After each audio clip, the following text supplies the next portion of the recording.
I say leave aside all these considerations and make some attempt whereby those who are not prepared to come will come. Let us make it possible for them to come.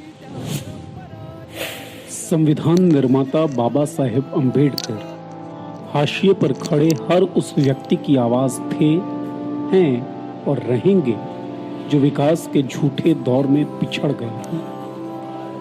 वो उन दलितों के मसीहा हैं जिन्हें किसी वक्त सामूहिक कुएं से पानी भरने तक का हक नहीं होता था। वो उन महिलाओं के रहबर हैं जिन्हें पितृसत्तात्मक मनुवादी व्यवस्था घर की चारदीवारी के भीतर कैद करके रखना चाहती है। बाबा साहेब उन विचारों के जनक हैं जो इस समाज में न्याय को स्थापित करने की कोशिश करते हैं।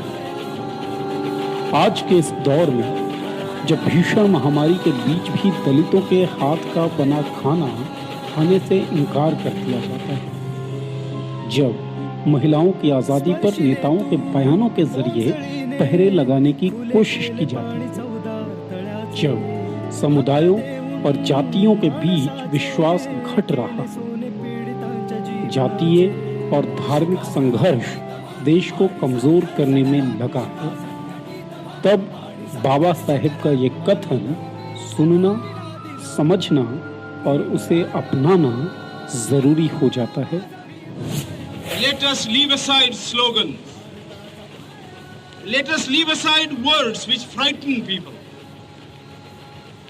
Let us even make concession to the prejudices of our opponents. Bring them in so that they may willingly join with us on marching upon that road, which, as I said, if we walk long enough, must necessarily lead us to unity. नारों और लोगों को डराने वाली भाषा को छोड़कर, पूर्वाग्रहों को परे रखकर सभी को इकट्ठा लाने की कोशिश की जानी चाहिए। बाबा साहेब की एक एक बात आज के दौर में शब्दशः प्रासंगिक है।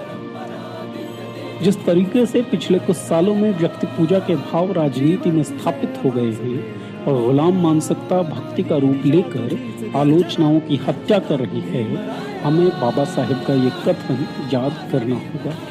धर्म के क्षेत्र में भक्ति आत्मा की मुक्ति का मार्ग हो सकता है, परंतु राजनीति में भक्ति या न्यायिक पूजा पतन और अंततः तानाशाही का सीधा रास्ता है। इससे बचने का उपाय भी बाबा साहेब बताते हैं। पूरी व्यवस्था को तानाशाही होने से बचाने की सबसे बड़ी जिम्मेदारी लोगों पर है। बाबा साहेब कहते हैं, अपनी स्वतंत्रता को एक महानायक के चरणों में भी समर्पित न करें या उस पर विश्वास करके उसे इतनी शक्तियां न दे दें कि वो संस्थाओं को खत्म करने में समर्थ हो जाए। बाबा साहेब ने उस वक्त इस देश को संविधान स्वरूप एक रास्ता दिया जब देश चलने को तैयार ही हुआ था। आज जब हम रफ्तार पकड़ चुके हैं, उस वक्त भी बाबा साहेब के विचार हमें सही दिशा और उचित रफ्तार के बारे में मार्गदर्शन करते हैं। महामानव बाबा साहेब के प्रति कृतज्ञता का सर्वोत्तम रूप उनके विचारों को अपनाना ही क्रांती सूर्य तू, शिल्पकार तू, भारताचा बोधिसत्व मूक नायका, मोडल्या रूढी त्या परंपरा, दिव्य तेजा तूच सकल न्यायदायका।